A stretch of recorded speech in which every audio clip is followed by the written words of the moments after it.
Chapter 156, The Royal Dungeon Incident. This is bad. Really bad. As Adonis stood before the dragon before him, these were the initial thoughts in his mind. I never expected a dragon. Not even in the worst case scenario. The 99th floor had become a dragon's nest. The fact that there were no monsters, and the boss was pretty much non-existent in this floor, meant that this dragon had gotten rid of all of them. This place was now his domain. Everyone is frightened. Even Lucielle. Adonis couldn't blame her. Despite how strong she is, she's still very young. Besides, I'm sure she's never experienced a dragon as powerful as this before. A three-horned dragon. The battlefield should be filled with one and some two-horned dragons. Those were the weaker kinds, foot soldiers and mature ones. The three-horned dragons and above were the real deal.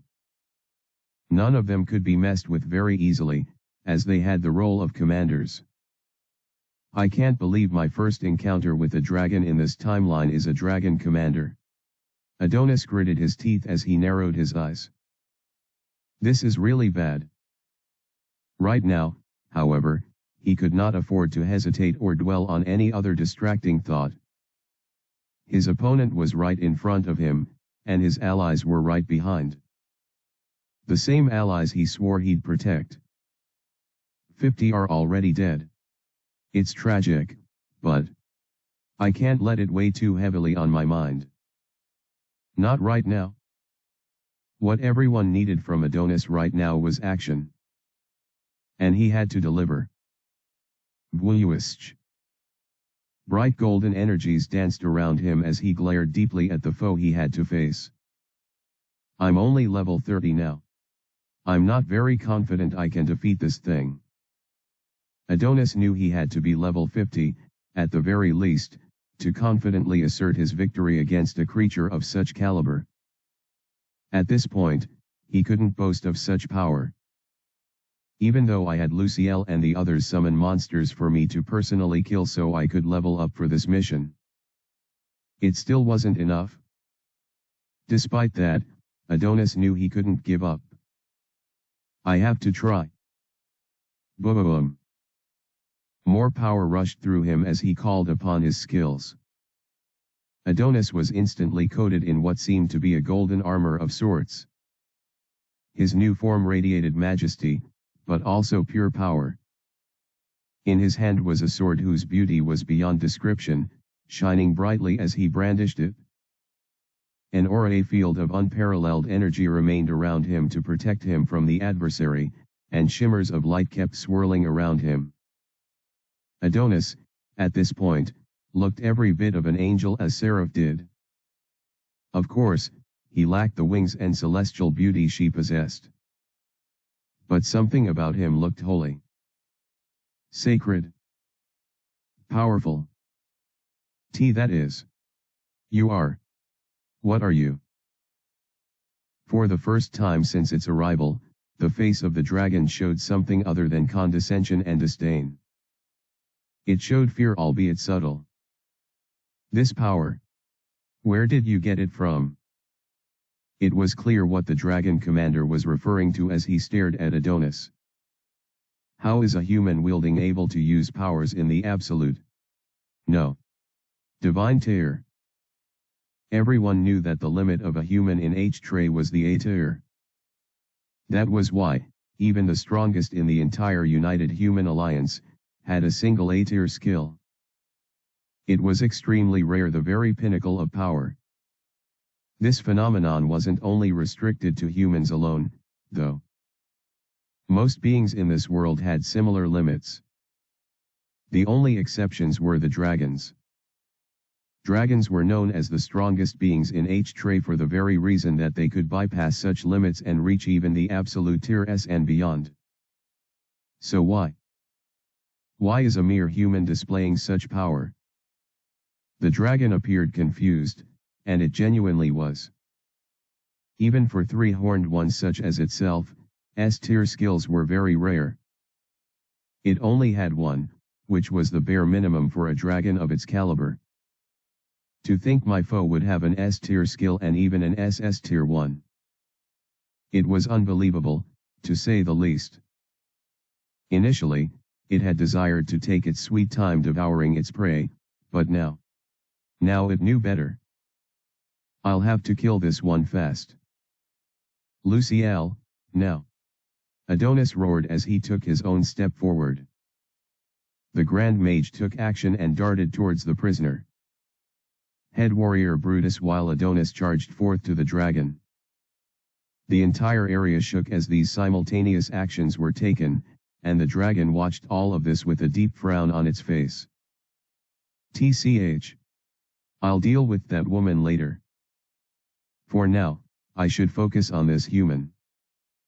Dragons had the natural ability to see how strong a person's skill was. They had a deep bond to mana, and the laws of the world they lived in. They were the closest to nature, the strongest beings to exist in this world. They were the very pinnacle. Seeing Adonis charge towards it, the dragon only had one thought. I must destroy him. Whoosh.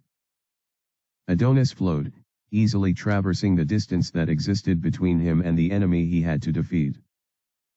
It didn't matter that the power he wielded now was subpar, compared to its full potential. It didn't matter that it wasn't going to last forever, and currently knew nothing about his enemy. It didn't even matter that he was already feeling the strain on him. What mattered was one thing.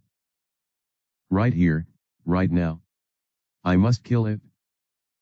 Boom. The area reverberated, trembling as Adonis finally swung his blade for the first time after reaching the very front of the dragon. The divine sword bypassed all defenses, so it could not be blocked against. If the dragon commander attempted to raise a defense, it would all be over. Adonis made sure to move his muscles as hard as he could, aiming for the head as he swung his shiny blade. He desperately prayed to make contact. Unfortunately, whoosh. His prayers were declined. Aahh. Adonis couldn't see the dragon commander in front of him any longer. Instead, an overwhelming wave of bloodlust rushed to him from behind. It was at this moment that Adonis knew. He teleported behind me. About how impossible his opponent would be. Boom. A blast of destruction radiated all around the area where Adonis and the dragon stood, causing everything around them, the unstable ground especially, to shatter apart. Both opponents found themselves sliding across the debris, creating distance between themselves once again. A heavy breath proceeded from Adonis' lips. He recognized how close he had come to dying a few seconds before. If I didn't use light magic to send my body into overdrive and recoil right behind him, his attack would have connected. Thankfully, he was able to land in the direction closest to his friends. I can't let that thing get close to them. Dragons were very twisted creatures. His friends could be used as hostages, or even killed in the most brutal way to break his fighting spirit. I can't allow that. A massive cloud of smoke existed between them, but Adonis clenched his blade tightly and focused on sensing even the slightest change in his environment. His enemy was one who could teleport. I can't be too careless. Asterisk. Asterisk. Asterisk. Thanks for reading. Chapter 157, The Royal Dungeon Incident. Haha. A voice echoed in the area behind the pile of smoke. In a powerful gust of wind, most likely caused by the dragon's whip tail, the smoke cleared. The humanoid silhouette of the dragon emerged, and its twisted smile returned to its pale and handsome face. Not bad, human. He had an amused expression, and his cool gaze greeted Adonis' intense one. All of the unease it displayed earlier seemed to have completely vanished, as if they never existed, To begin with, your skills are the real deal. But, it seems your level is the issue. As the dragon said this, a bigger smile crept up on his face. Adonis could feel more tension wrapping around him. It seems I was worried for nothing, human. I don't know how you got so much power, or how you're able to use it so well, but... He stretched out both hands, as if welcoming an embrace. You're still very weak. Adonis bit his lip the moment these words were uttered. His opponent wasn't wrong. As expected, even though my stats are heightened, they still don't compare to a dragon commander. Even his skills weren't operating at optimal potential. My divine sword has 6 forms, but right now I can only use its base state. And what of his? Well, the skill of the dragon felt like a hard counter to Adonis' defenses. To conserve mana, I concentrated my defenses in predictable areas, but with this teleportation of his, I'd have to rethink my strategy. Just to be on the safer side, Adonis knew he'd have to buff up his defenses and ensure they circulated all around him. He couldn't afford to be hit at this point. Lucielle isn't done yet. What's taking her so long? Could it be? Adonis instantly realized what was delaying the Grand Mage once he thought of it for a moment. She's undoing the magic that is holding Brutus captive, no doubt. Even as a powerful mage, she didn't hold a candle to dragons who had more abundant mana and better magic abilities. I can't rely on her anytime soon. He heaved a sigh and took his stance once again. I have to do this on my own. Haha. That's the spirit, human. Come. Whoosh. The ground shattered as the very air around Adonis trembled as he took off. Cackles of golden energy danced around him as he used both hands to draw his blade and send an energy wave flying towards the dragon commander. Whoosh. The being vanished, but Adonis already predicted that. Spreading his mana around him using light magic, Adonis detected a distortion in space very quickly and realized where his enemy was going to appear from. He proceeded to add AN to his body, making him much faster than normal. With the power granted to him by the divine sword coursing through his veins, and his current usage of light magic, Adonis reached a new realm of speed and strength. Yes, this wasn't sustainable. It was taking a toll on his body at a heavy rate. However, if I don't go all out, I can't win. Whoosh. Once the dragon commander appeared where he was supposed to, Adonis was already there, his blade swung heavily in its direction. It was inescapably close distance, one where Adonis was guaranteed to hit his target. Duh. Before Adonis' blade reached the dragon commander, he felt a burning sensation in his stomach, and his eyes bulged in response to the feeling. Pook. Adonis spat out blood as a sharp kick implanted itself on him. His momentum was put to a grinding halt, and an expression of both shock and confusion mixed, of course, with pain, radiated from his face. How did he get past my defenses? Adonis had chosen these particular skill sets to go with his build because he was confident in both the offensive and defensive capabilities of his skills. He was convinced that, even with low stats, having skills such as this would give him combined advantages in battle. However, my allows me to bypass defenses and reach for my target wherever they are. As the dragon commander said this, Adonis could see how his feet had come through a portal right before it hit him. The skill created a safe haven around Adonis that was largely impenetrable. Adonis could make the dome larger to accommodate more people, but he couldn't make it smaller. That was the problem. As long as there's space existing between you and your barrier, then I'm always going to be able to attack you. Adonis groaned yet again as another blow was sent to his stomach, this time creating enough pressure to push him away. Cook. As he fell and recoiled from the pain that assailed him, he stared hatefully at the dragon commander. The being was just grinning at the pathetic human before him. My skill is a hard counter to yours, human. You can't properly defend against me, and I can always evade your sure-hit attacks. In essence, this wasn't just about stats any longer. The dragon commander was Adonis' natural enemy and inevitable winner in their fight. Do you understand now? In response to the words said by the dragon commander, Adonis only rose to his feet and wiped off the blood that stained his lip.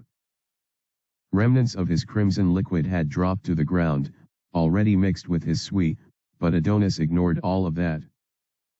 He simply brandished his blade one more time. His eyes displayed unwavering determination, and while pain circulated around his entire body causing him to tremble, he did not have any expression of fear. No. He had never appeared more resolute. His moist lips uttered words in a whisper as he prepared himself with a battle stance. One more. The dragon commander appeared perplexed by all this, but he would soon understand just how scary a hero could be when protecting the ones he loved. Asterisk. Asterisk. Asterisk. Thanks for reading. Looks like Adonis is a bastard who won't give up. My kind of guy. Chapter 158, The Royal Dungeon Incident. A dragon was never meant to show up in the royal dungeon. And even if it did, Adonis and his classmates never encountered one throughout the time they explored the royal dungeon. Granted, they never reached the lowest floor of the dungeon thanks to something that came up, but they never caught a whiff of this enemy. Brutus was never captured by a dragon. A dragon never stole the piles of monster cores that the hobgoblins hoarded. A dragon never did any of those things. The future has changed. I should know that by now. As Adonis looked at his foe, he took in deep breaths in preparation for what he was about to do. There's nothing I can do about the ripple effects. But, if a threat arises that threatens my friends, I have to do something. He gritted his teeth, tasting the remainder of his own blood in his mouth. Status window. Name Adonis Levi. Race human. Class the hero. Level 30. Life force, 100/300. Mana level, 50/360. Combat ability, 300. Stat points, 0. Skills. Skills. Alignment lawful good. Your desire to save this world has transcended the very bounds of time itself, and now you are once again on the journey to protect those you love. Good luck. As Adonis looked through all this, he realized the only chance he had was to rely on his hero privileges, at least one of them. Name the hero. Tyr S. Tyr. Cause you have chosen to become a true savior of the world, protector of the weak, and punisher of evil.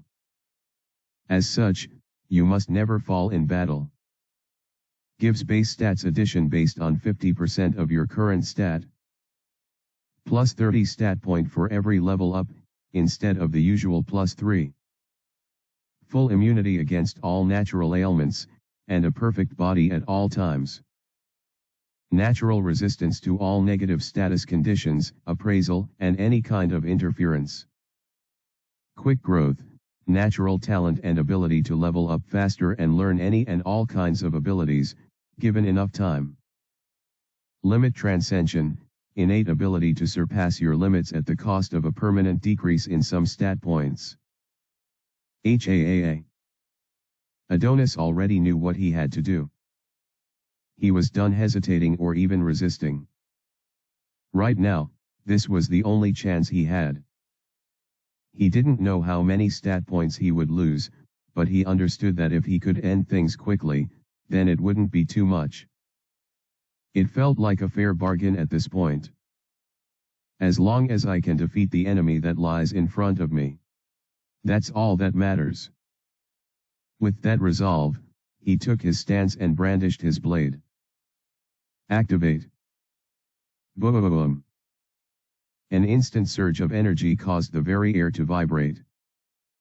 Everything around Adonis was crumbling, as if being broken down into multiple smaller particles. The mana crystals that filled the ground began to dissipate and surround the hero. This ability allowed the user to get temporarily stronger by absorbing the mana around them. This would be converted into stat points which would phenomenally improve the user in every aspect of his stats, also increasing the effectiveness of his skills. And so, it was only natural for mana crystals to completely be absorbed by the one who stood in their presence. The hero who commanded it. Let's try this again. Adonis whispered, opening his glowing golden eyes. His hair was currently dancing in the air as an aura of pure golden light covered his body. Vein-like energy markings appeared on his body as more power rushed into him. Let's go. Boom. Space itself distorted as the hero made his first move, rushing towards his target in a blur of light. What? Before the dragon commander could even react, Adonis was already in front of him. His blade was swung, carrying with it an overwhelming power that could not be explained with mere words. Fortunately for the commander, his spatial magic activated right on time. Whoosh! He was able to vanish by a hair's breadth, appearing a considerable distance away from Adonis. However, the moment he reappeared, he noticed a golden figure right beside him. It was Adonis. Swoosh! The blade was swung with even more ferocity, and this time, the dragon felt it nearly reach his neck before teleporting once again. Whoosh! As soon as he teleported away, Adonis' eyes darted all around him, and he instantly spotted the next distortion in space. His legs carried him to the location in no time, and he raised his blade for a powerful vertical strike. Thus, once the dragon commander manifested, he was greeted with a strike he couldn't avoid. Huyuam.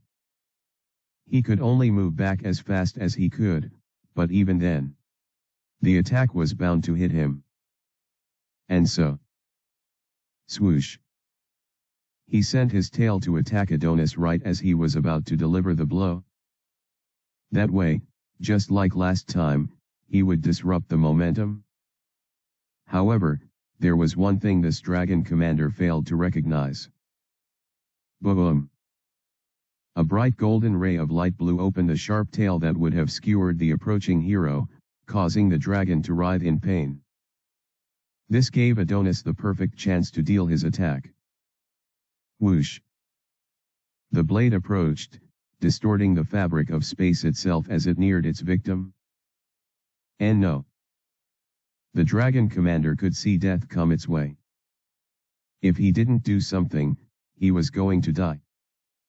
He would be killed by this human.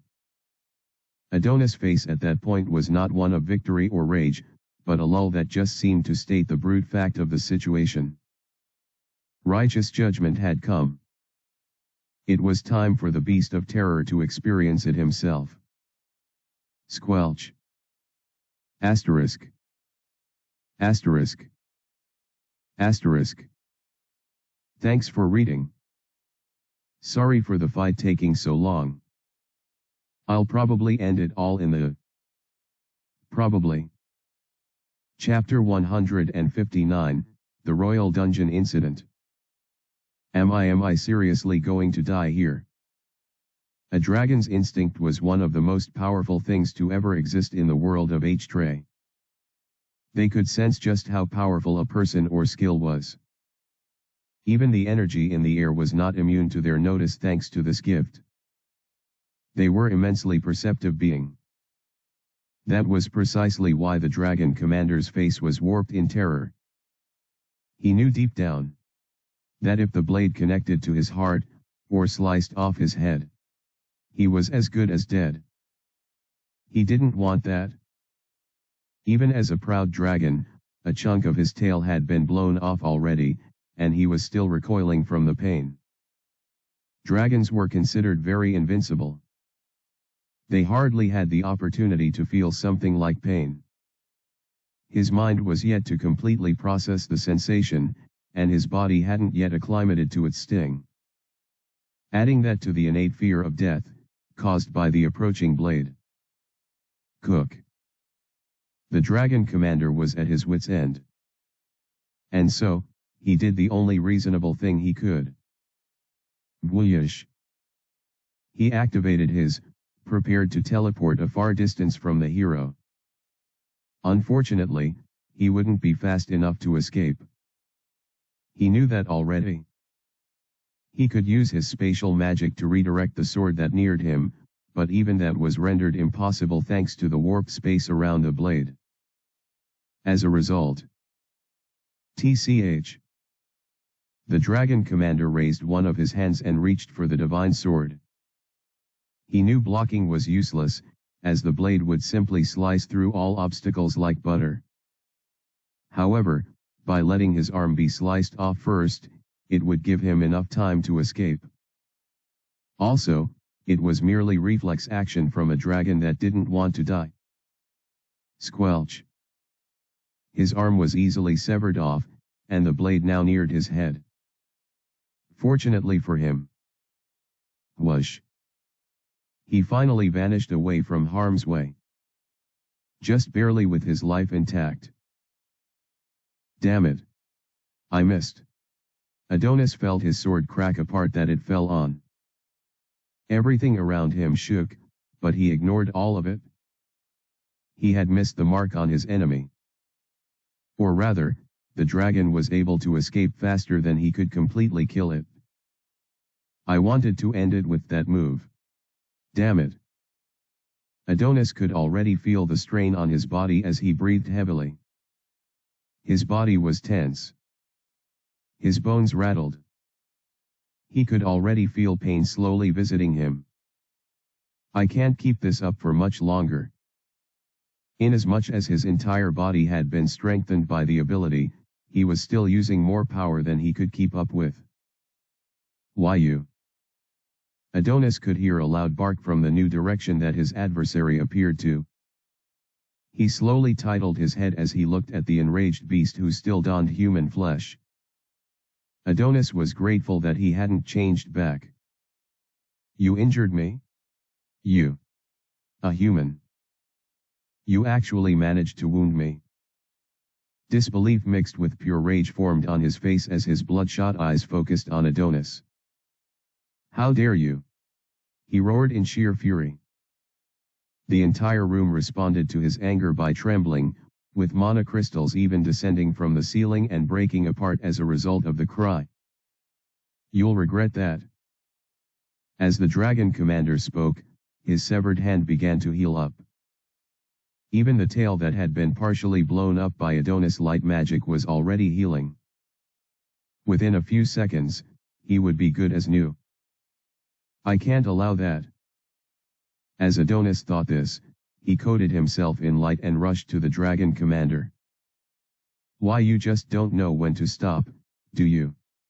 As he said this, he stretched his remaining hand towards Adonis, causing a heavy gust of wind to shoot in the air. It felt like a powerful pressure that would send anyone flying back in an instant. However, Adonis easily blocked off all the effects of his attack. He closed the distance in a literal flash, no, maybe even a bit faster. Cook. As Adonis prepared his blade once again, the dragon commander chose to flee. Unfortunately for it, this time its horns paid the price. Swoosh. Two of them were sliced off before he could teleport away, his screams echoing in the room as he vanished quickly. However, Adonis was still not done. He detected the distorted space as fast as he could, realizing it was high up in the air. With that single spell echoing in his thoughts, His body ascended high up, a bit higher than the distortion. Then. What? As soon as the dragon appeared and noticed him, Adonis was already descending with a powerful slash. No. A slight tilt forward caused the dragon's life to be spared by a slight margin. He was able to keep his head. His wings, however, those too suffered for his carelessness. Gwarg! The dragon screamed as he fell from his height, swiftly teleporting away. Saliva poured out of his mouth as he groaned in desperation. His eyes sauntered back and forth as he noticed Adonis approaching him yet again, the ferocity of his attack seemingly unstoppable. Damn it! Damn it! Damn you! A glow appeared within the dragon's mouth, revealing the power that was about to surge forth. We'll take care of that. Right now, I should focus on killing him. Adonis thought as he increased his pace. There was no way he would miss this opportunity to execute his prey. With all these thoughts on his mind, however, Adonis failed to recognize one minute detail. The dragon commander's gaze was not on him. It was on his friends. Boom! The dragon's breath was coated in deep purple, and it caused the very space around it to bend and twist. In an instant after it was fired, the intense burst of energy reached the cluster of 5 students who had been still the entire time. No. Even as Adonis screamed, his distraction causing him to halt his attack and lose the resolute glow he once had. His legs changed direction as he moved towards his friends. But he knew, deep within himself, that he would never be able to reach them in time. Their fates were sealed. Asterisk. Asterisk. Asterisk. Thanks for reading. Looks like I didn't end things as quickly as I said I would. I hope you enjoyed the chapter, though. Chapter 160, The Royal Dungeon Incident. Boom! The purple beam of destruction swallowed the students whole, completely shrouding them from sight. It was too late for Adonis, whose hands simply stretched out as he rushed over, to stop the inevitable outcome of the blast. Death was certain. Ha ha ha. A loud laugh echoed from right behind Adonis, as the dragon's disgusting voice echoed in his ears. At that moment, he realized he messed up. By allowing himself to be distracted by his friends, he turned away from the dragon, who was already sending another attack at him. Squelch! Adonis felt his entire stomach tear open as a blast from the dragon's spatial energy ripped a hole through it. Pook! Blood spurted from his lips as he collapsed on her ground, a small puddle of crimson forming underneath him. As Adonis collapsed, his vision blurred and he felt the power he had amassed dissipate. The pain he had been ignoring crashed into him with full impact, and he felt sheer, paralyzing agony. His entire stomach had been torn open, and every part of his body ached considerably. There was no worse state to currently be in. Hey. As his paralyzed form remained on the cold, hard ground, a shadow appeared above him. It belonged to none other than the dragon, its arm and tail already healed up. You. I never thought a human could ever push me this far. His horns were restored nearly instantly. A worthless worm like you actually landed a few blows. His wings spread out as they too were now fully healed. That is unforgivable. Stretching out his hand as he glared at Adonis, a purple glow began appearing on his palm. He was preparing to launch an attack, one that would bypass Adonis' defense and kill him for good. As a reward for your impudence, I will grant you a quick death. Be grateful. The purple light shone brighter, and just as it was time to strike. Wind pull. A loud feminine voice echoed in the vast space. Boom! The blast was fired, causing the ground to shatter apart upon impact. However, Adonis was nowhere to be found. TCH. What now? The dragon commander groaned in frustration as he clenched his fist and gritted his teeth. As he raised his face to look in the direction of the voice, two bright red beams of light sizzled on his skin. What's this? Before he could recover from his confusion, a sharp gust of wind caused him to be pushed back slightly, causing his balance to grow unstable. As he tried to recover, he felt countless strings cover his body and pull him towards the ground. What's going on? He could also feel a lot of reactions in his body, signs that he was resisting a bunch of low-tier attacks from an invisible enemy. However, before he could say anything, a massive explosion, mixed with high-pitched noises, disrupted his thoughts and senses. Boom! He could feel his body descend to the ground, crashing with unstoppable fervor. The ray of light didn't stop, and the pressure of the wind from atop him forced him to remain on the ground. As he struggled to rise, a blast of lightning descended from above and completely shrouded his body. ZZZZZZZ. Cackles remained on his skin as smoke rose from all over his clothes and scorched body. Still, as he tried to stand, a heavy weight caused by the wind forced him to remain on the ground. The hell is this? What's going on? The dragon couldn't take any more, so he vanished from his position. Whoosh! His wings flapped very loudly as he appeared above the influence of the shackles that held him down and the annoying barrage of attacks that kept annoying him without end. Once he recovered from his confusion, now perfectly composed, he looked in the only direction where the attacks were coming from. That was when he saw them. How are you still alive? The 5 that he thought were already dead. They were currently shrouded by a magic barrier, one that had runic symbols on the surface of its invisible layers. The dragon commander didn't need to ask his question again, though. His eyes darted to the only one that could have done it. That woman. His eyes shifted to a certain young lady who had flowing white hair and crimson eyes. She was currently attending to Adonis, chugging a potion down the boy's throat which healed his injuries at a quick rate. Hold on. If she's there, then. The dragon's eyes widened as he saw that the human prisoner he had kept as bait for them was no longer in his previous position. He was currently laid on the ground right next to the stubborn 5 teenagers who were preparing to shoot a volley of attacks at him. How was she able to free him so easily? Is she that skilled too?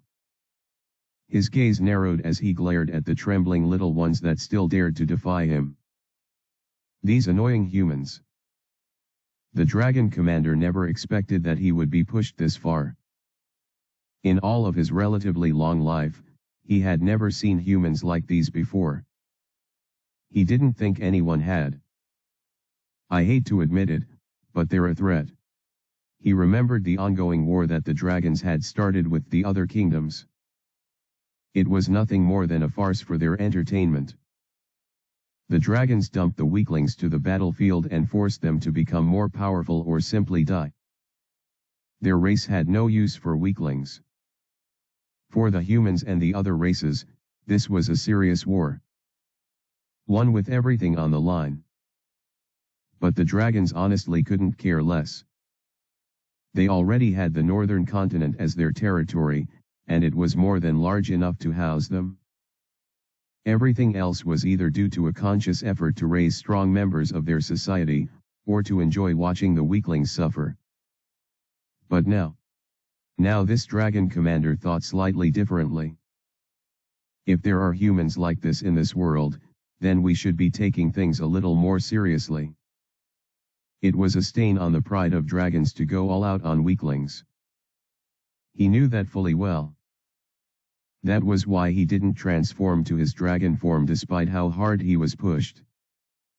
As a prideful dragon, he probably wouldn't be able to live with the shame associated with the act. But now, I recognize their strength. If not for his obvious advantage in the fight and his higher level, he would not have lasted a single second against the human who fought him. The dragon commander had to silently admit it. They're strong. But what of it? Compared to the upper echelons of the Draconic Empire, these ones were nothing. He was a mere dragon commander. There still existed dragon generals, who reported directly to the dragon lords. And, the being who stood at the precipice of the dragon lords was the invincible one. The dragon emperor. Compared to those powerful entities, he was just another weakling. Maybe I shouldn't overestimate them too much.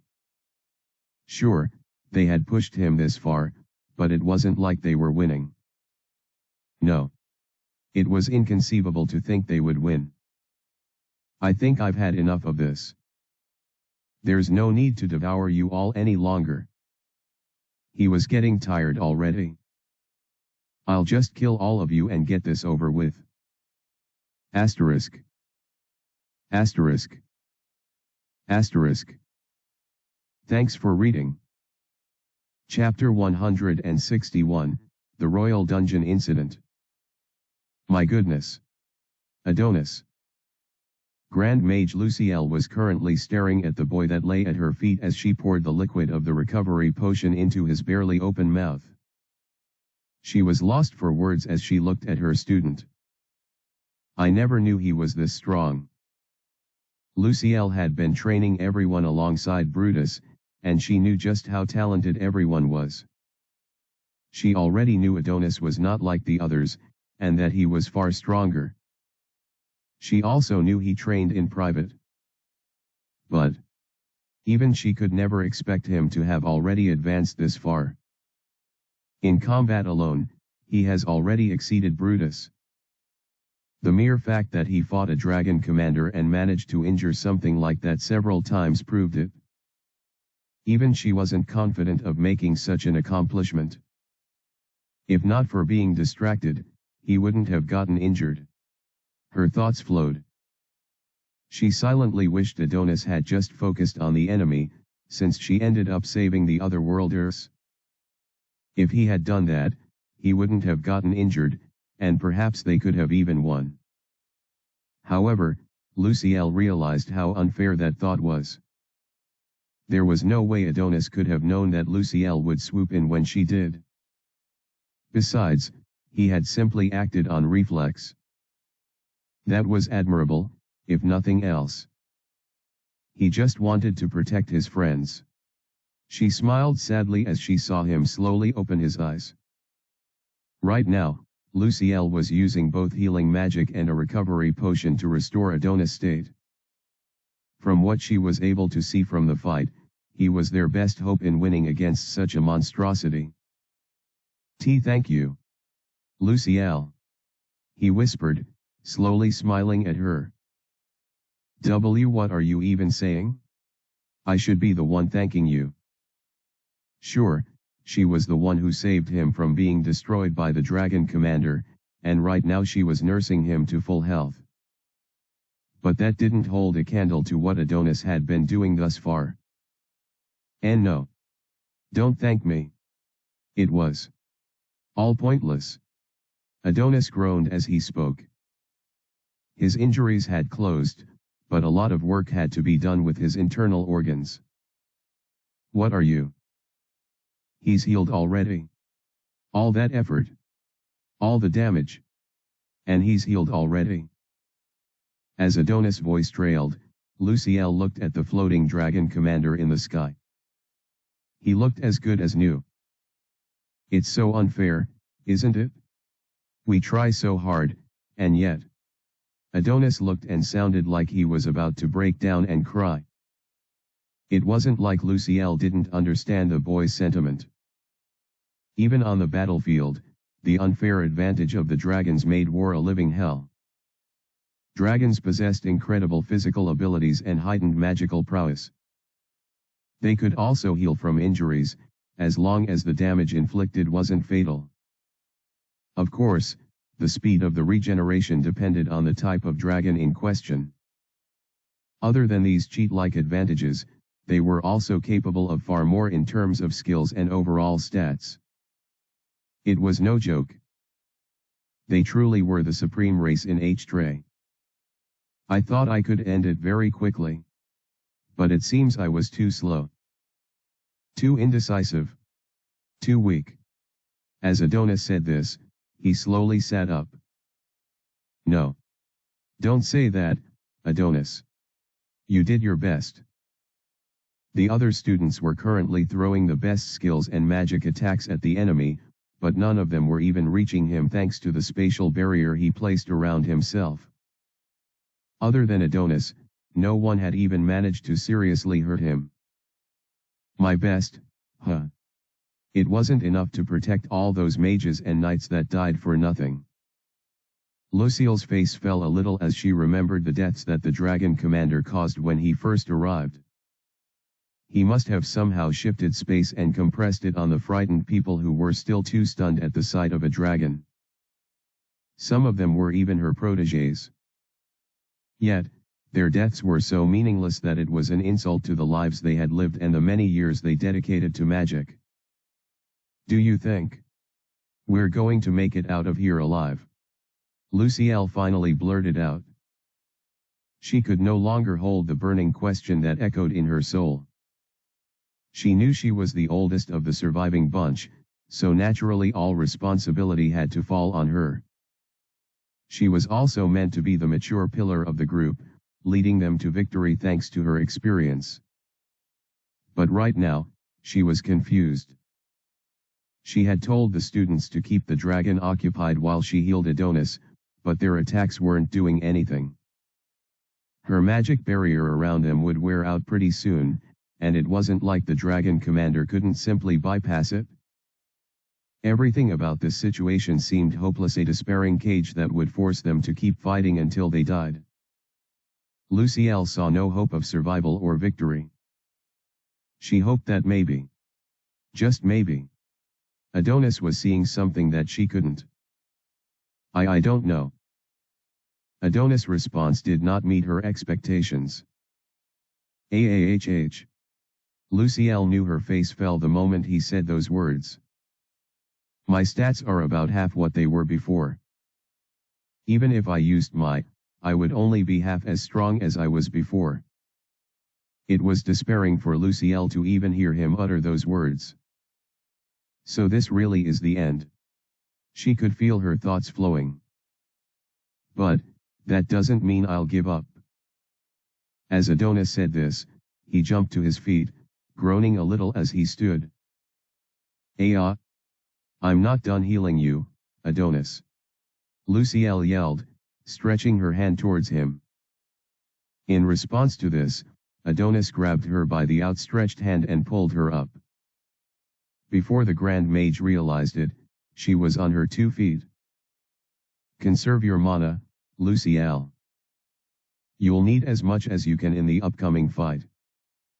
Adonis' distant smile slowly faded as he turned to the dragon commander who seemed to be waiting for them from his high estate. You and I are going to fight that thing. I'll need all the help I can get. Asterisk. Asterisk. Asterisk. Thanks for reading. Looks like we're going to have a tag team battle.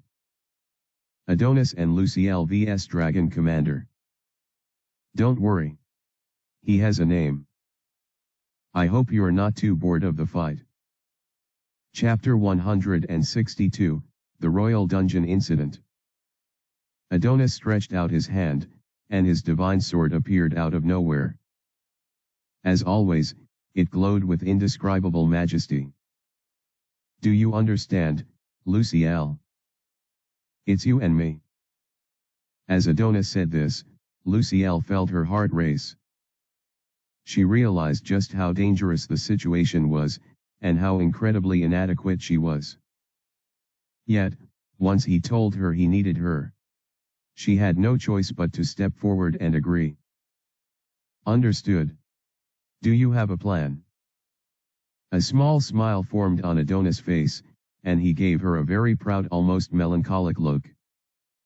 It felt different from the kind of gaze a student would give their teacher, or the kind that allies would share with each other.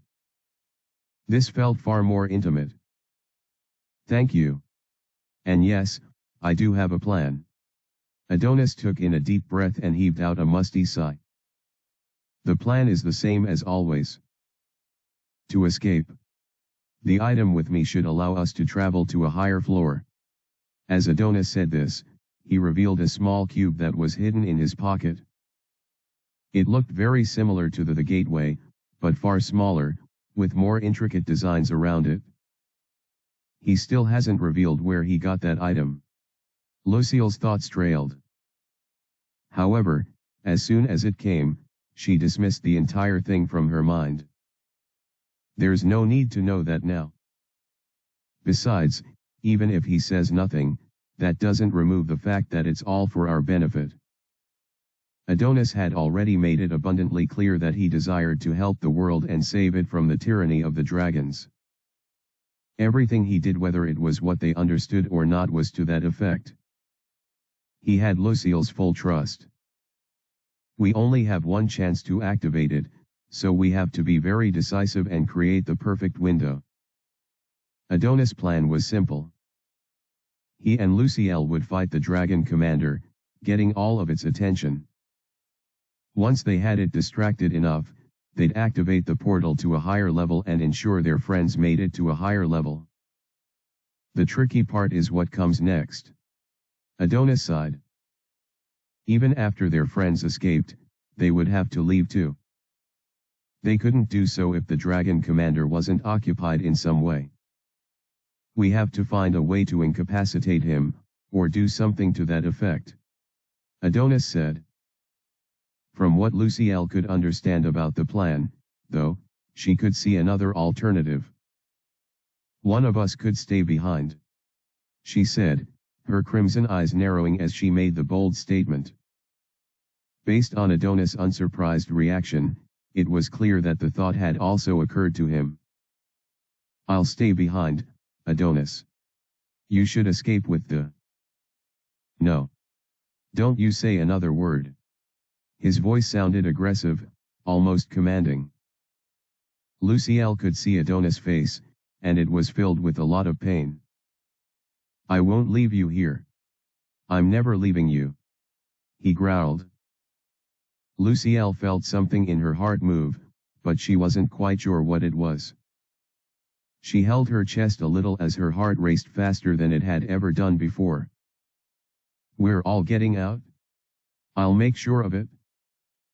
As she heard Adonis say this, Lucille found herself smiling despite the precarious situation they were all in. Thank you, Adonis. The hero only nodded to these words, but Lucille knew they had reached an understanding.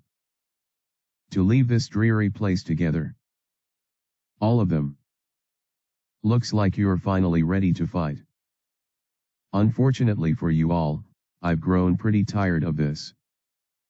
As the dragon commander said this, he stretched out his hand.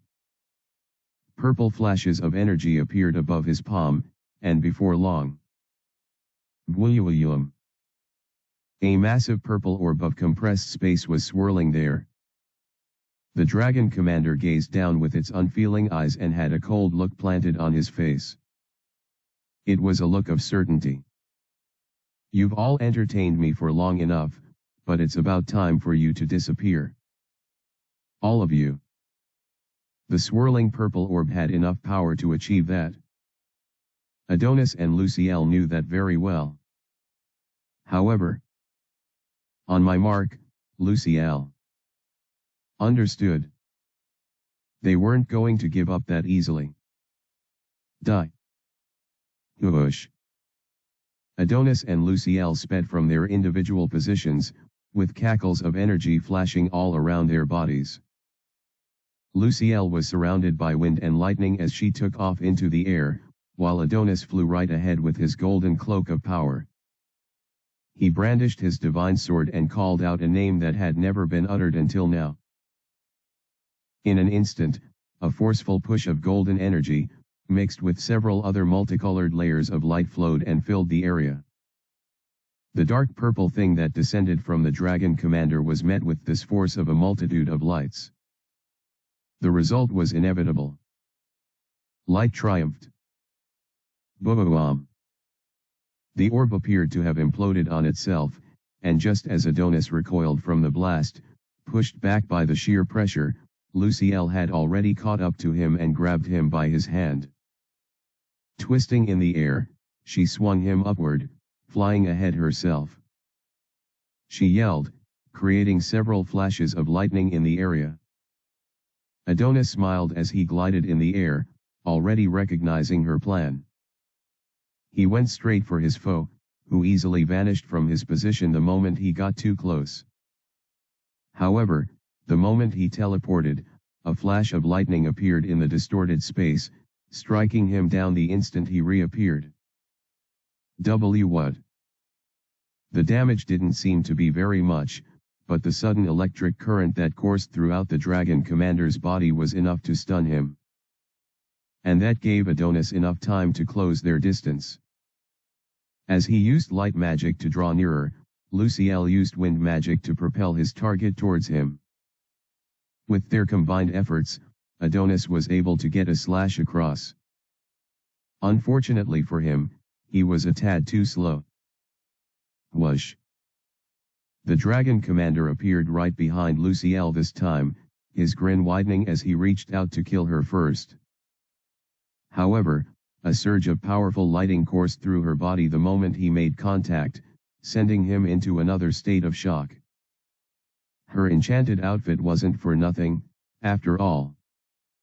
She yelled, causing the air to grow remarkably heavy where the dragon commander floated. Even his powerful wings were no longer able to keep up, so he was forced to descend. He once again teleported upon seeing Adonis quickly approach him, this time making his way to the 5 teenagers who seemed to be out of mana already. Since the first 2 were too bothersome, he decided to just destroy the 5 easiest targets first. He commanded space to close in on them and crush them the same way he did to the fools who defied him the first time. In a single splat, they would be dead. However, what's this? One of the students seemed to be pushing away the pressure of space itself as his muscles bulged. The same guy who launched the crimson blast towards me. Does he have some sort of resistance to crush damage? It didn't make sense to resist space itself even if it was rendered hard to crush people.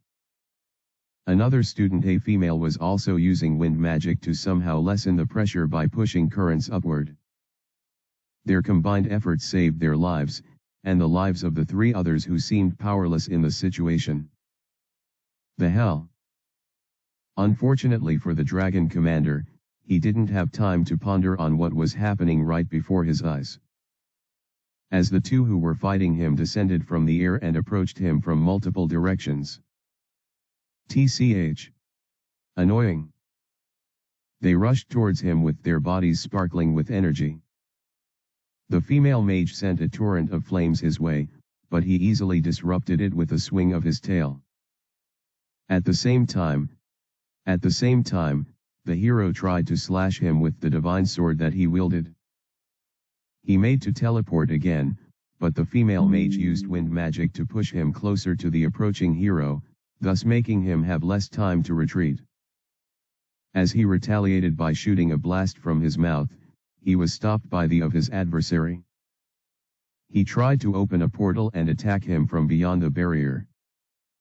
However, he accidentally slid on the ground thanks to it becoming all slippery and muddy, the result of the mage's magic. Annoying. They're both annoying.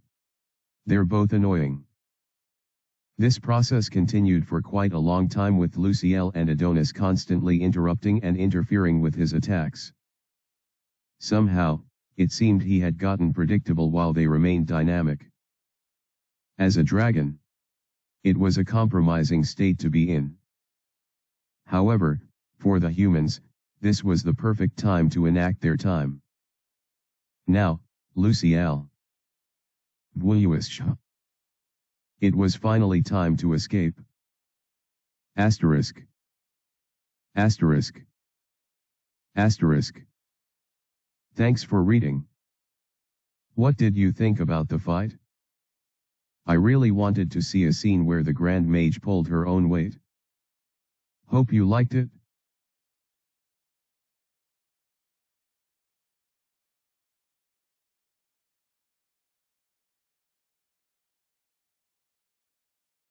Chapter 163, The Royal Dungeon Incident. Pure blindness. That was the spell that Luciel cast specifically on the Dragon Commander, causing him to stumble back while attempting to teleport. Adonis took this chance to slash him partially on his stomach before he was finally able to disappear. At the same time, the portal generated from Adonis' cube opened wide for the students to pass through, of course, carrying Brutus along with them. The moment they all saw the multicolored layer of space open up before them, they all rushed towards it. Since it was directly in front of them, it wasn't a difficult thing to do. All they had to do was run in. And they would be free. However, bzzzzttzzzzz. It was not as easy as that. Kaaaaaaaa. The students were sent hurtling back the moment they tried to get into the portal. The pressure alone was enough to send them flying over 50 meters from the buzzing portal. The once multicolored opening in space was now a different color purple, and it had an unknown buzz about it. It almost felt like an electrifying glitch. Ha ha ha ha. The wild cackle that came from above made it clear to everyone who the perpetrator was. The Dragon Commander, now floating in majesty above the confused and scared bunch, seemed to be in pure glee despite the slash mark that was embedded in his stomach. It was no bother for him though, as the wound would soon close. You fools! You really thought you could escape using a wormhole through space? His voice was tinged in amusement. He laughed with genuine fervor, as if he could not believe the stupidity of the humans beneath his sight. My main thing is manipulating space. How did you even think you could get away using something that's my specialty? It didn't matter whether he was distracted or not, the Dragon Commander could always sense a warp in space since that was connected to his S-tier. He could also control the warps in space from his area of influence, which meant he could cause the event horizon to be too unstable for anyone to pass through. Closing it is a different matter entirely, since it's a two-way portal, and the other end is outside my range, but I could just prevent any of you from going in. As the dragon said all of these things, the message was clear to everyone who heard. There was no way to escape him. Pathetic. You're all so pathetic. He could see the despair written on their faces, and he reveled in it. When was the last time he got the chance to mess with humans like this? It had been so long that the Dragon Commander soon forgot the humiliation he suffered not too long ago. Instead, he drowned in his superiority. You fools remind me of that other knight and his followers. I ended up killing the rest very quickly, but I brought him here to this floor because I wanted to see what he could do. The wide grin of the dragon widened to the extreme as he spoke. He tried his best fighting a pointless battle he could never win. The only reason Brutus was spared was because he was the only source of entertainment for the dragon. His work was pretty tedious and boring, so having a human performer constantly struggle gave him enough satisfaction and motivation to do his job. There was nothing more satisfying than watching weaklings try to act strong. It was just too amusing. What do you want exactly? Just let us go. One of the 5 students yelled out, tears in her eyes. Her eyes glowed pink, and he could feel his vision slowly get blurry. But that soon passed in a second. Did you, a mere human, try to use mind control on me? The Dragon Commander asked her. The girl's audacity didn't amuse him. Instead, it felt too insulting for him to withstand. I'll be killing you first. He growled. The moment he said this, the girl squeaked and fell to the ground. Her knees gave out, and she trembled endlessly. Tears streamed down her eyes as she shivered in downright fear. Her final card had been rendered ineffective. She was doomed. "Don't cry, Belle." A voice suddenly echoed in the depths of her despondency. It came from none other than the hero Adonis. He had his glorious sword in hand, and his hair danced with the flowing wind. "I'll make sure to get all of us out of here." As he said this, another round of laughter echoed from the dragon commander. "And how exactly do you plan to do that? You're trapped. You're weakening. Even though you brought some supplies of potions, they'll soon run out." He simply stated facts, spitting it in their faces. "As for me, I'm perfectly fine. Spatial magic took up a lot of mana even for dragons. However, since dragons naturally had a way to recover mana, it didn't really matter how long he could go on for. The dragon commander could just alternate between simple and complex spells depending on the level of his mana at the moment. Either way, a single strike from him was lethal. None of his enemies could withstand it. To prove that to them, the dragon commander stretched out both of his hands and used the very first attack he ever did. Spatial collapse. Bwooyawam. This time, however, the force was far more than before. All the teenagers before him fell to their knees, feeling their bodies press on the ground as their bones grated with one another. The only reason they weren't yet smushed was thanks to the hero's ability to distort space with his sword, but even that was not enough. Sooner or later, they would be nothing but splatters of paste. All of them without exception struggled on the ground under his power. The dragon commander knew it within himself that the end had arrived. And a dragon's intuition was never wrong. Then, shuu. A figure suddenly appeared out of the purple portal, shattering the unstable layer of energy that corrupted it.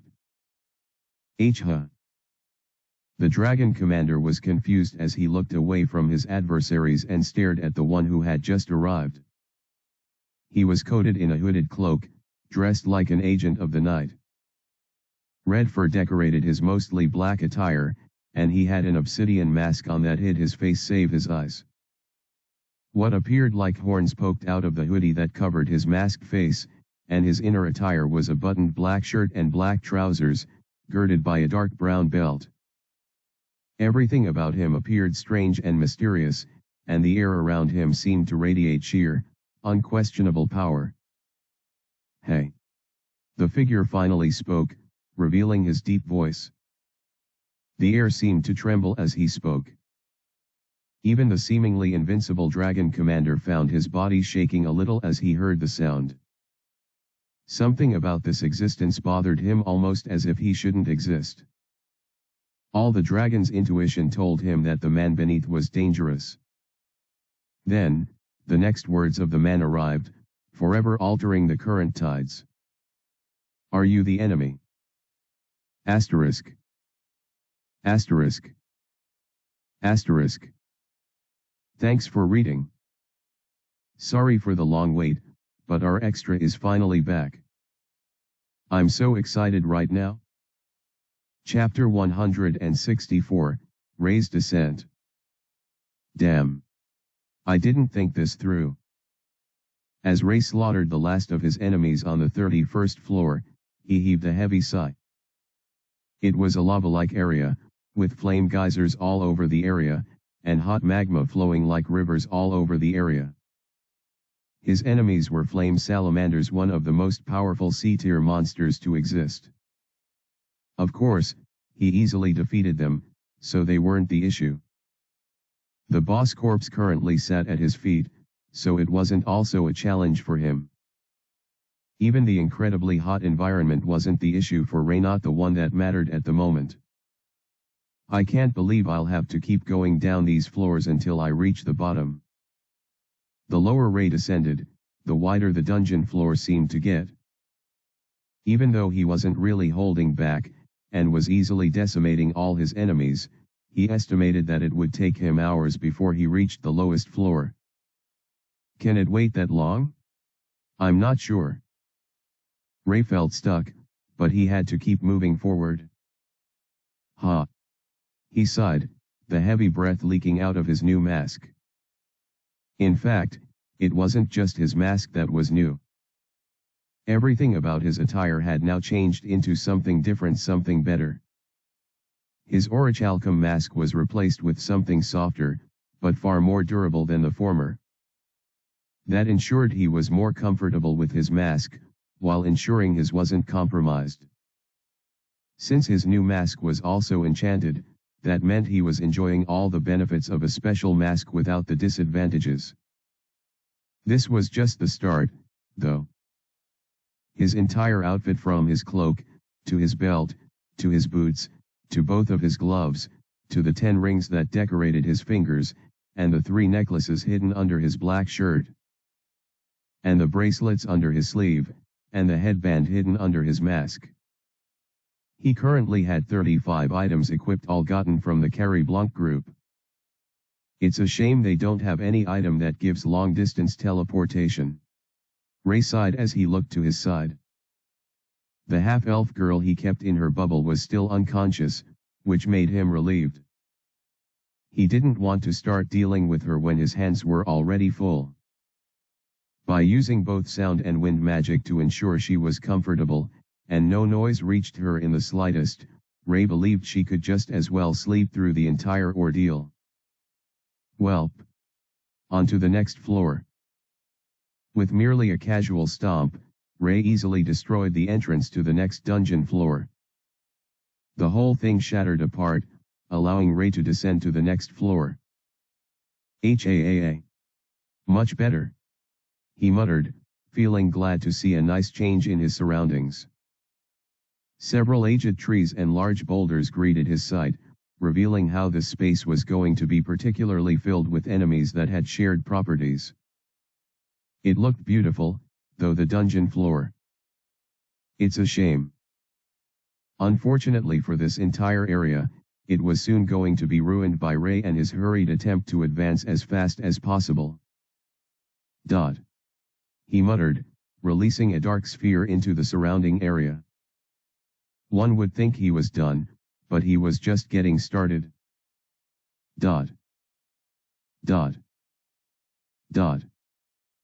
More black orbs swept through the area and began to consume everything in Ray's path.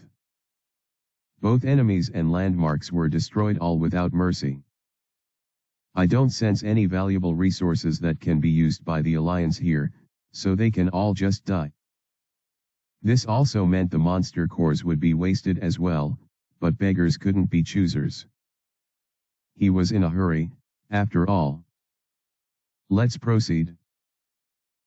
Within minutes, Ray was already in the 33rd floor, a wry smile playing on his lips as he was met with several enemies who looked like orcs. They had gray skin, though, so he didn't quite know what they were. With a sleight of his hand, he used to turn them into mincemeat and proceeded without much issues. Monster cores fell to the ground, and he didn't even bother with them. He was flying at a fast pace, simply killing the orca as he was advancing faster than they could even detect. Then within minutes he reached the boss room. Gruwa. Whoosh. The giant orc, who stood at least 10 meters tall, was shredded into pieces and died on the spot. There was no ceremony or small talk. It was just instant subjugation, plain and simple. Once again, Ray ignored the massive monster core that fell with the rest of the boss entrails. He simply went to the next floor's entrance and was about to advance. Then, whoosh! A sudden spark of spatial energy appeared behind Ray, causing him to look in its direction in an instant. That was when he saw it, the swirling distortion in space. It radiated multicolored ambience, and Ray found it impossible to look away from the thing. In a single flash of, he was right in front of the portal. The hell? Ray knew he shouldn't just trust things he saw on random, so he didn't. Instead, he relied on his S-tier skill. For real. Ray didn't realize when he shouted his thoughts. He covered his masked mouth, soon realizing there was no one around to even hear him. He felt stupid at that point, but quickly recovered. So this will take me to the 99th floor. That's nice. Ray remembered the rescue plan involving something about a portal. But it didn't make sense for it to be a one-way portal that was open on his end. Besides, why weren't Adonis and his people rushing out at this period? It told Ray that something was definitely wrong. The plan must have gone awry somehow. Since wasn't telling him the thing was dangerous, Ray considered entering. Might as well hurry too, since the portal might close at any time. Before that, though, Ray knew he had to exercise caution. Beyond this portal was an enemy that Adonis, Luciel, Brutus, and the rest couldn't beat. If they could, they would have already been on their way. I considered the possibility that they could be stuck on each of the floors, which is why I made sure to pass through all of them and not rely on shortcuts. But so far, Ray had seen no one. The fact that this portal had opened here and it was connected to the 99th floor meant it was supposed to be their escape hatch. If that was the case, then he needed all the help he could get. Status window. Ray whispered. Name Ray Skylar. Race human. Class Elite Enigma. Level 69. Life Force, 22. Monolevel, 149. Combat Ability, 130. Stat Points, 0. Skills. Skills nil. Alignment neutral. You are a mystery to the world. While the underworld trembles in your presence, those on the surface do not understand your true strength. Are you strong? Are you weak? No one knows. Asterisk. Asterisk. Asterisk. Attack category, 30. Defense category, 13. Buff category, 12. Miscellaneous, 12. B-tier, Gateway Portal. I see. Ray smiled as he took steps forward. Let's go inside. Asterisk. Asterisk. Asterisk. Thanks for reading. Are you all surprised by Ray's stats? Be honest here. Just so you know, the stats are from his equipped items. Chapter 165, Ray's Descent. BZZTZZ. As Ray entered, trying to reach the other side, he felt some kind of interference in the spatial rupture. What's going on? It felt like, while the entrance was easy to pass through, the exit gave him issues. He couldn't come out. Is this an ability being used? The distortions of space made everything around Ray to be extremely warped, so he decided to take a step back and return to the 33rd floor. Once he did, he felt a wave of relief wash over him, though his surprise was palpable. Status window, list of Doppel skills. As soon as Ray said this, his system window popped in front of him, and he was able to see what the problem was. S-tier skill. Absolute spatial magic. It didn't take too long for him to figure the rest out. The enemy is someone who can use spatial energy. It all made sense now. All the pieces began to come to Ray as he thought about the circumstances behind the entire Royal Dungeon incident. Brutus' appearance in the 99th floor, the fact that the escape portal isn't working as it should. As Ray thought of this, he reconsidered the possibility that a monster could have actually slaughtered the hobgoblins and taken their treasure. It's possible to teleport throughout the dungeon with such a skill. But his brows narrowed as he logically examined the situation. Why would an S-tier monster be here? Could it be an evolved being? A mutant? As Ray thought of this, he felt a surge of slight fear envelop him. The most powerful monsters I've faced are C-tier. They're easy to deal with, but I can't be sure about S-tier ones. In all honesty, Ray wasn't confident in his victory at all. Thankfully, I got this skill before I ventured in. At least, I'm not running in completely blind. He was relieved by that, at the very least. I also have a bunch of S-tier skills of my own now. I think I should be fine. Ray closed his eyes, took a deep breath and sighed. This was the moment of truth, and he was about to face a being that was most likely going to be the most powerful foe he had ever fought. How did he feel about it? He.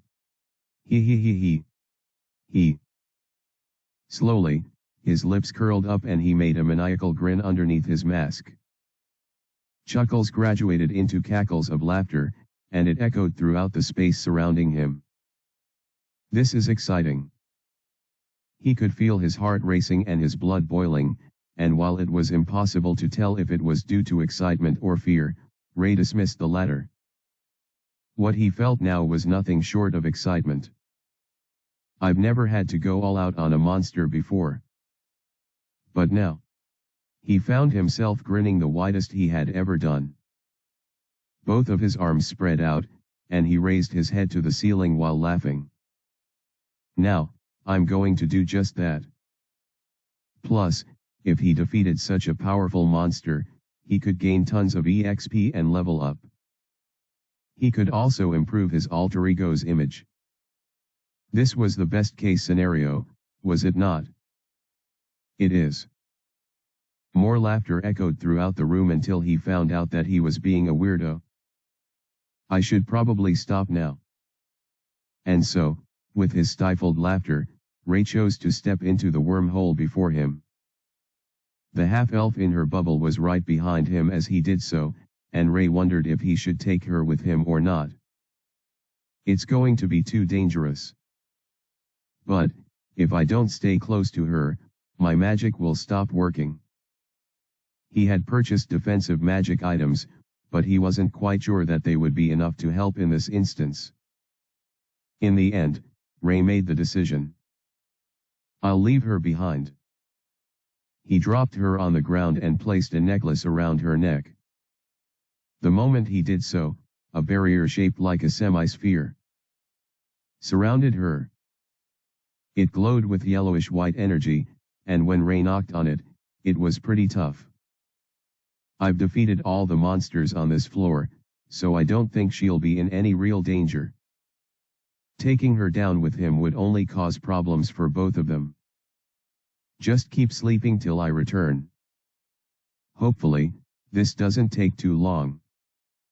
As Ray had this thought, he made a heavy sigh and left her alone. In front of him was the portal, and within seconds, he was venturing into it again. Bwooyish. As the multicolored distortion of space swallowed him up, he could feel the resistance at the other end again. However, he pulled out the S-tier ability he just learned. And that was enough. Phew. To grant him entry into the world beyond. The atmosphere was very tense. Lights generated from the mana crystals all around illuminated the incredibly large expanse, creating an air of beauty. However, this beauty was tainted by the dried blood and mashed corpses that remained splattered on the ground surface. Traces of severe destruction could also be seen all around him. A small distance from the observer were 8 individuals, the ones he sought. One was unconscious, while the other 7 were struggling under an invisible pressure. It looked like it would crush them at any moment. An ugly cackle of laughter filled the room, but it wasn't his. No.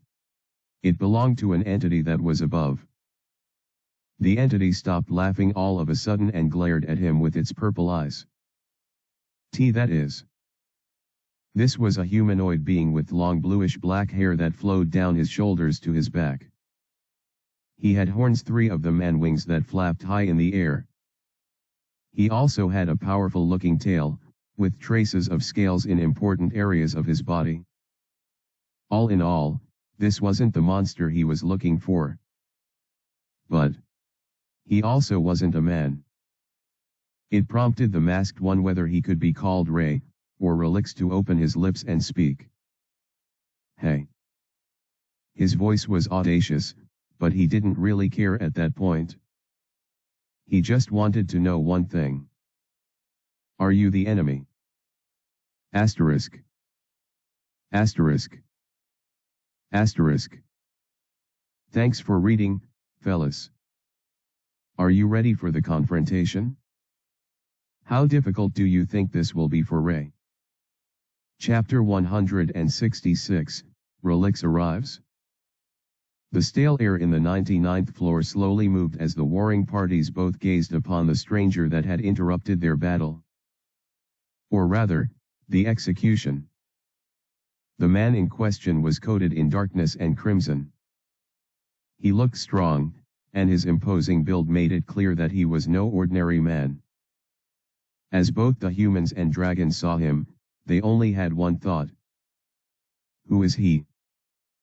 As if listening to their internal questions, the man of darkness stepped forward and gave a slight sigh. My name is Relix. I am an adventurer, and I was tasked with rescuing you people. The one called Relix was currently looking in the direction of Adonis and his comrades. The weight of the space above them had lessened, but it was heavy nonetheless. They couldn't let up for even a moment, but their eyes beamed the moment they heard of a rescue. However, they soon dimmed once they remembered the true nature of their adversary. Not even an adventurer stood a chance. You can't. Before you say anything, though. Relix interrupted Adonis and stretched his hand towards the space above them. Let's get rid of that, shall we? In a single pulse of energy, Relix easily caused the crushing space above them to relax. The 7 gasped in relief and awe as the unbearable burden on their bodies were removed so easily. They turned to thank him, but he was no longer in his previous position. I'm here. Their gazes landed right in front of them, and there he stood. The adventurer Relix. Whether it was teleportation or not, he had gotten right next to them without anyone even realizing it. His speed and strength were something else. Sir Relix. About what you said. We'll talk later.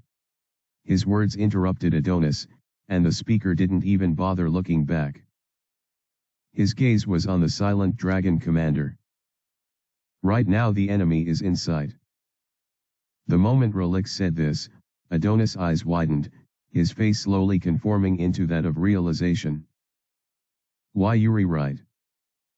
He struggled to stand, but Adonis did so anyway.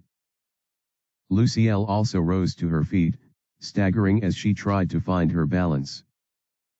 Let us fight by your side. Adonis said, taking a step forward. Relix took a small glance back, his crimson eye barely looking at the two who resolutely wanted to keep up the fight. Why yet? We can surely help. Lucille's voice echoed next. Both of them were ready to protect their friends and defeat the beast that hovered above them. No matter the cost. Sir Relix, you're strong. I can tell. If we combine our might, then surely we'd be able to defeat that dragon commander. Dragon. Commander. Huh. That word was enough to strike fear into many, but the way Relix spoke of the title felt a little too irreverent. It almost seemed like he didn't care. Let us help N. No. There's no need. Relix raised his hand and stopped the duo from approaching him any further. Tension spread about the area as his cloak danced behind him. But the both of you are exhausted. You've also nearly depleted your mana. Am I wrong? The hesitation on their faces the moment Relix said this made it clear that he was spot on. They were both in very bad shape. Still. They couldn't just sit still. This was a foe that the hero himself could not defeat on his own. He couldn't even do it with the assistance of the strongest mage in the United Human Alliance. Even the head warrior was defeated very easily. The only way they stood a chance was if they all worked together to take it down. At least, that was what they thought. There's no need to involve you two or any of the others. You've done well to hold out until this very moment. The words of Relix did not pose arrogance or conceit, but there was an otherworldly confidence that was being displayed. You opened the gateway that led me here. You survived up until this point. At this point, he fully turned towards them, his crimson eyes as bright as the stars in the night sky. You did well. Stand proud, you two. Somehow, hearing the words of an absolute stranger, shrouded in mystery, made the two extremely flustered. They went weak in their knees, and before they realized it, they collapsed to the ground. Their exhaustion was now clear for all to see. However, rather than scoff at them for being weak, the man called Relix seemed to imply the opposite. While he didn't tell it to their face, it was clear what he implied by his words. You are strong. And that was enough for the two. They watched him from their low estate with expressions of worry mixed in with hope. Why, you're confident you don't need any help? What if you? Nah, I'd win. That was all that needed to be said. At this point, Adonis remembered the words of someone, a comrade he held in high regard. The words he was told by that person. Don't lose. He couldn't see what was under Relix's mask, but Adonis somehow felt the man was smiling underneath. No more words proceeded from his lips, and he simply stepped forward, leaving Adonis and his friends behind. Somehow, they all felt they were safe. After all, Relix was here. I'm not sure this will work, but... Ray's gaze narrowed as he stared at the floating being before him. Name Jard. Race Dragon. Class Commander. Level 50. Life Force, 500/900. Mana level, 300/1,200. Combat ability, 450. Stat points, 0. Skills nil. Skills. Alignment neutral evil. A dragon commander who is one of many tasked with mining and delivering mineral resources to his lord. He's pretty average for a dragon commander, but a powerful enemy regardless. He is currently in humanoid form, so he is not at full power. I see. Ray found himself smiling wryly. As the enemy's stats and abilities manifested right in front of his eyes, he could feel the entire world coming to a grinding halt. So this is how it's going to be. Asterisk. Asterisk. Asterisk. Thanks for reading. Character arts are on the app now, so please check them out and vote for your favorite characters. Also, do you still think Ray has a chance against his enemy? I don't think his stats are that high. Chapter 167, Dragons Will Be Dragons. It seems you are indeed the enemy. As Ray spoke, he brought out a sword seemingly out of thin air. The blade was obsidian black, with several runes written on its flat surface. The runes glowed as he poured energy through its hilt. This was one of the items he bought, and until now it was hidden in his filthy dragon. Ray pointed his blade at his opponent, a wide grin on his face. No one could see his smile, though. The only thing evident to everyone was the grim mask of darkness that shrouded his face. I've seen your stats and skills. You're incredibly strong, stronger than anything I've ever faced. However, Ray felt relieved. Like a heavy weight had been lifted from his chest. I can win. What? Are you? The voice of the Dragon Commander Ja'ard rang in the air. Ray took caution as he stared at him, though he gave no response. Your presence. Your power. It's difficult to assess. Ray wondered what the Dragon Commander was seeing from his heights. I can clearly tell that you're weaker than me, but there's something else. What? Who are you? Such calmness in front of a stranger. Ray smiled to himself. This one was really confident. He had read a lot about dragons, especially their natural abilities such as their intuition, but not much was known about three-horned dragons. Dragon commanders were rarely seen even in the battlefield, so it was difficult to extract enough information about them. And it seems this one is an average example of a dragon commander. His stats alone are wild. No human could ever hope to come close to a dragon in power. The fact that both Adonis and Luciel couldn't beat it with their combined power didn't come as a surprise to Ray at this point. No one in the entire United Human Alliance stood a chance against this thing. No one but him. It has spatial magic, one of the rarest kinds of magic, and a bunch of other great skills. That's good. For Ray, he was simply grateful that his enemy was so strong, and he possessed such a variety of abilities. EXP and skills. I'll be having both soon. Of course, he knew he couldn't be careless. Not in front of a beast such as this. Dragons were known to be merciless. They looked down on other beings of H-Tray as inferior creatures. I'm even surprised he hasn't killed everyone already. Ray could see blood stains as remnants of mangled flesh in the distance, so he knew that the Dragon Commander had gotten rid of the other members of the rescue team. The fact that he could only see Brutus also meant that his entire team had been wiped out. Ray felt his heart tighten, but he didn't take it to heart. It wasn't like he knew those people very well, and he had seen worse earlier in the day. Monsters will be monsters. Dragons will be dragons. That was his philosophy. He could talk to monsters and even joke around with them. However, when it came to dragons, or at least, this one, Ray didn't want to utter a word. The most intelligent monsters are still somewhat primal. Their instinct is to kill and destroy.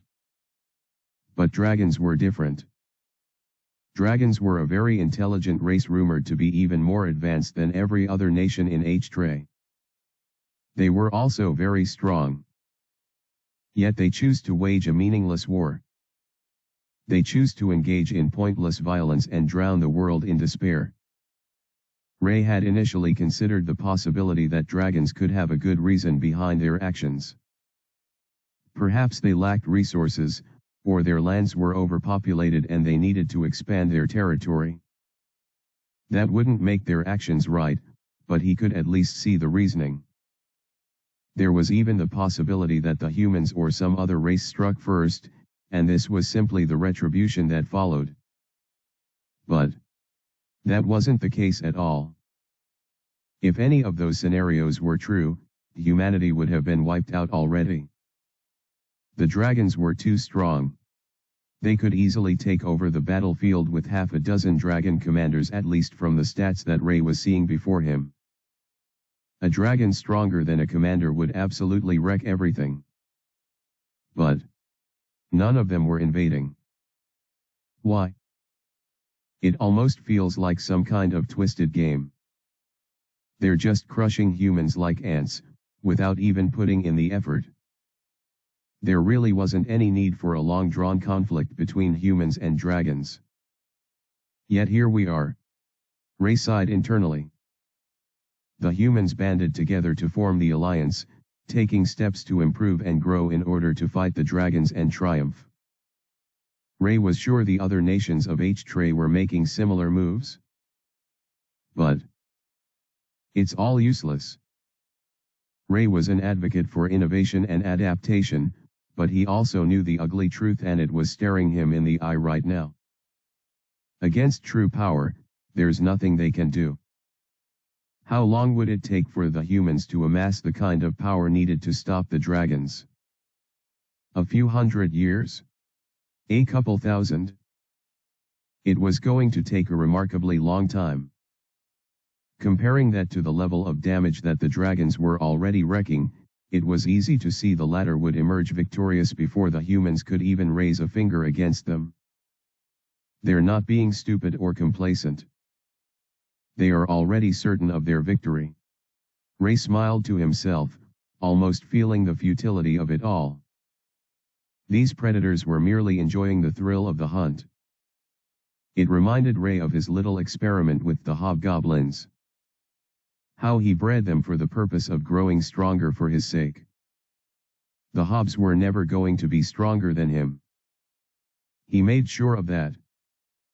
However, he wanted to make sure they were strong enough for his purposes. That's what all of this is.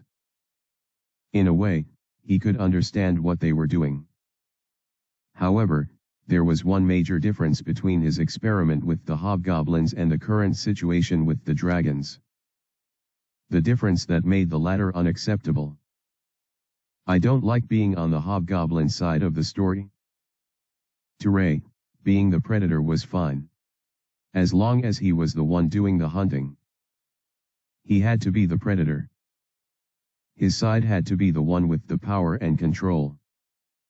It's unfortunate that I was summoned into the side of the narrative. But, now that I'm here, there's only one thing to do. Ray felt his blood rising as he prepared for combat. I just need to flip the script. The dragons had surely enjoyed a long while being the most powerful beings to exist. There was nothing wrong in changing that now. I'm sure no dragon commander has been killed by a human, at least, not in a very long time. No book he read had shown even the slightest hint of humans defeating the three-horned. And that made him excited beyond words.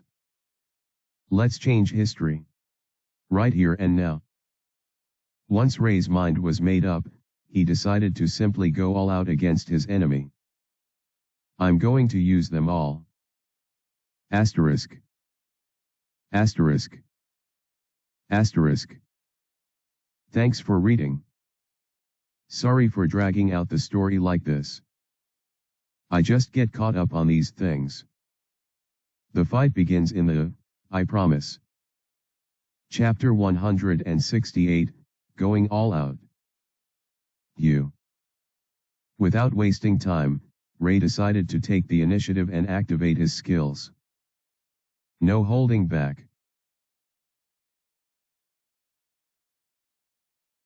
Ray kept skills like on standby, in case he needed it. His passive skills, and were already active. However, Ray wasn't done. He was prepared to use the rest of his skills at any time. Of course, some were going to be useless, like, etc. However, Ray still had very impressive abilities in his arsenal. And so on. If it came down to it, he would have to use end. Ray wanted to avoid that, though. He didn't want to use such skills in front of Adonis. There'd be no getting around that. It was better if everyone believed his limits existed in the S tier and nothing beyond. It's not like I'm entirely out of options. He had a total of 69 skills now. Ray found it a bit hilarious since that was his current level as well. A perfect way to fight. With all these abilities wholly or partially activated, along with the powers hidden within his several magic items, Ray felt like he was good to go. Now come, Ja'ard. Show me some of that dragon pow. Before Ray finished his line of thought, he heard a blood-curdling scream from above him. Kai-a-a-a-a-a-a-a-a. WWW, what kind of monster are you? The scream came from the dragon commander, who now looked in horror. More shrieks proceeded from his lips as he pointed at Ray, trembling to his very core. His eyes were wide open, with beads of sweat dripping down his face. All the confidence and pride he once held was nowhere to be seen. Why you? You're not human. You can't be human. More screams, as if the dragon was venturing into the very end of insanity, burst out from Ja'ard's wide-open mouth. Saliva poured out as he shouted, screamed, squeaked, and trembled before a power he now considered to be beyond human. To be beyond monstrous.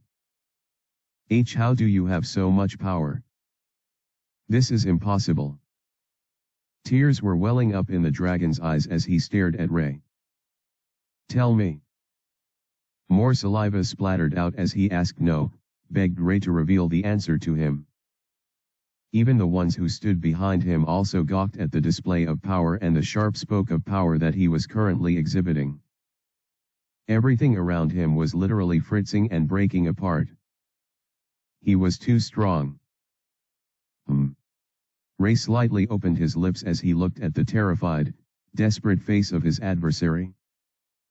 Snot and tears decorated his once haughty face. There's no need to tell a dead man anything. Ray's crimson gaze flickered with the dangerous words he uttered, pointing his glowing blade at the creature hovering in the air. I have nothing to give you but death. Ray currently didn't have the time to check his status window, so he probably didn't really understand how powerful he currently was.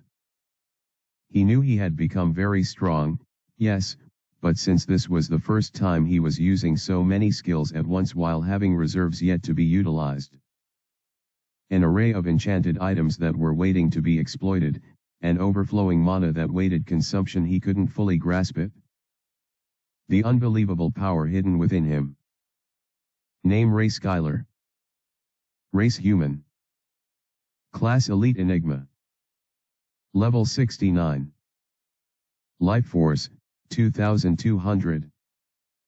Mana level, 14,900. Combat ability, 13,000. Stat points, 0. Skills. Skills. Alignment neutral. You are a mystery to the world. While the underworld trembles in your presence, those on the surface do not understand your true strength. Are you strong? Are you weak? No one knows. But you are strong. Ja'ard wasn't a very strong dragon. He knew that within himself. There were far more powerful dragons that existed in the Empire, and he knew he was just about average. His combat ability was quite low, and his mana was just a bit better than others. The only reason he was regarded as somewhat special and competent was his S-tier skill. Spatial magic and skills weren't that rare among dragons, but it was very rare for dragons to have it at such a high tier. Especially a dragon commander. Ja'ard was regarded as special only because of that power. A power he was only lucky to have thanks to his superior bloodline. If it wasn't for his father, then maybe. Still, he made this power his own. He utilized it well, and he was able to climb to the ranks of commander, though that was where he plateaued. For some reason, he could not rely on his superior bloodline to advance him beyond his current three-horn state. It seemed it was only spatial magic he could obtain from his father's genes. Still, though, as long as he could live under the illusion of his strength, Ja'ard was fine. He was still strong when it came to normal standards. And so, Anytime he massacred inferior creatures like those hobgoblins who dared to harvest monster cores, or the dark wolves they bred, or the humans who tried to defy him, he was able to momentarily forget his own weakness. He was able to feel good. However, at this very moment, the illusion was shattered. Now that he was standing before a truly powerful entity, Ja'ard knew he was a fraud. Deep down, he had always known. But why?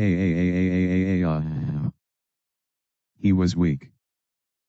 Asterisk. Asterisk. Asterisk. Thanks for reading.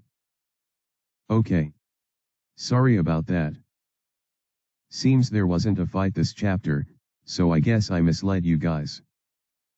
I hope you enjoyed the chapter, though.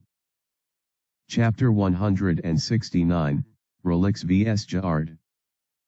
But why? As the Ja'ard, dragon commander of the Empire, screamed at the very top of his lungs, the atmosphere changed instantly. His humanoid form was covered in bluish-purple energy as he swiftly reverted to his original state. The form of a dragon. His scaly body was colossal, and it displayed nothing short of monstrous majesty. However, the expression on the dragon's face showed nothing like that. It was a look of absolute terror.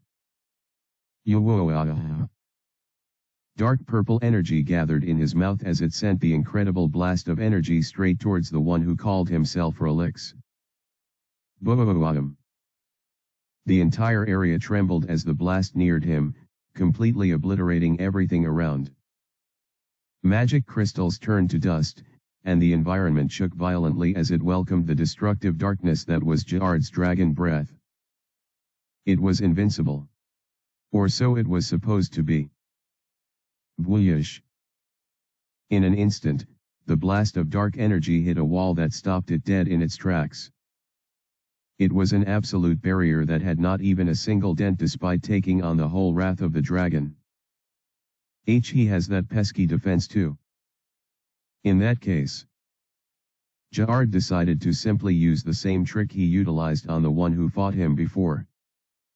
He would simply transport the blast straight in front of his enemy, bypassing his defense altogether. Boom! The second volley of destruction arrived. However, what is this? His spatial magic wasn't working. The portal he was trying to connect to the very face of his opponent was not working. Ja'ard had been using spatial magic all his life, and he had never encountered this problem before. Sure, he made sure never to seriously use his magic against a more powerful spatial magic user, but other than that, his attacks always hit. So what was the problem? And no way. It only took Ja'ard a few seconds to figure it all out. It's the space. The space around him is too warped. It's too saturated with power that my own power gets broken down and overwhelmed before it can fully manifest. It was just like with Adonis' divine sword, but isn't this stronger? Ja'ard was panicking now. He had no way to attack this guy as long as his barrier was active, and he couldn't bypass the barrier thanks to the overwhelming power he wielded. What could he do? Aha! His eyes went to the weakened ones that Relix came to protect. Surely, if he attacked them, or even took a few as hostages, then it was possible to turn the tides of battle in his favor. Humans are such sentimental beings, after all. He remembered how Adonis became distracted and received a fatal hit simply because he was too concerned with the humans. This was precisely that scenario on repeat. No. This was on a much larger scale. Ja'ard was much stronger in this form, and his opponent was incredibly more powerful. But, with this plan in motion, victory was assured. Whoosh! He opened a portal and aimed to yank one of the vulnerable humans from the group. He went for the shivering, scared blonde. She seemed to be the weakest target, and Jaard remembered telling her that she would be the first one he would kill. He swiftly took action, dipping his hand in the portal, expecting to grab her and bring her to him. However, swish. That was not at all what happened. Gurg. The moment his hand proceeded out of the portal, it was cleanly sliced off by an invisible blade. Everything that entered the portal was gone, leaving Jaard with only a part of his hand as well as incredible pain. He held his hand with his other one, flying back in recoil. His massive body seemed so small under the weight of the incredible pain and fear that assailed him. How? Was it perhaps a skill that Relix had? Did he also possess some kind of spatial attack? What ability could have done something like that so quickly? What power did you use? Of course, he wasn't expecting Relix to answer him. He just pondered so deeply that his thoughts ended up being leaked out. What the hell are you talking about? As Relix's deep, fear-inducing voice surged forth, he slightly swung his blade, causing splatters of dragon blood to stain the ground. Jaard's eyes widened as he recognized the purple fluid to be his own. How did my blood stain his blade? The answer was shortly revealed by the dark adventurer himself. I simply went and sliced your arm off. That was all there was to the act. The moment Jaard opened the portal and went after the girl, Relix simply proceeded to the location, cut the dragon's hand, and returned to his position. It wasn't too difficult. Not for Relix. Why you? Jaard knew his arm would soon grow back, and it was already undergoing regeneration, but the fear he still felt was indescribable. It was so instinctive as if he was looking at a being who stood at a higher precipice than him. But how was that possible? Dragons were the strongest beings in H-Tray. It felt strange, no, downright unnatural that a human-looking fellow should make him feel this way. Jaard could not accept it. I refuse to accept it. With a mighty roar, he mustered all of his power and raised its mouth in the air. Vwuyuyum. Something began to form above it. Something dangerous. The air cackled with power and the mana crystals that hung around began to react to the power being displayed in the air. Everything was rattling, and the entire 99th floor shook just from the pressure. But one man remained calm despite it all. This isn't good, he said. Jaard heard that small whisper and presumed it to mean the man had been pushed to a corner. Ha ha ha ha. With this, I'll destroy everything. Let's see if you can protect yourself and your friends with that power. The entire 99th floor was going to be leveled by him. It was going to be a waste, since he still had mining left to do, but Jaard didn't mind. If he could exterminate this being, this threat to the hierarchy of the world, then it was worth it. The dragons were the strongest. That could not change. I can't allow you to keep this up. The Alliance needs those resources, after all. The moment Relix said this, he stretched out one hand, the one that didn't possess a blade. Let's try this, shall we? He sounded amused. Like he was smiling. Jaard could not comprehend him. He only knew one thing. The current concentration of dark spatial energy that had formed a massive sphere of unparalleled destruction could not be stopped. It would complete its task and eviscerate everything in its path. The dragon commander aimed it at his adversary, knowing that even if he blocked it, the impact would destroy everything. It was already too late. This was really the end. Suddenly, in an unprecedented gust of energy, the impossible was birthed. A spatial phenomenon that defied expectations. Asterisk. Asterisk. Asterisk. Thanks for reading. I really hope you enjoyed the chapter.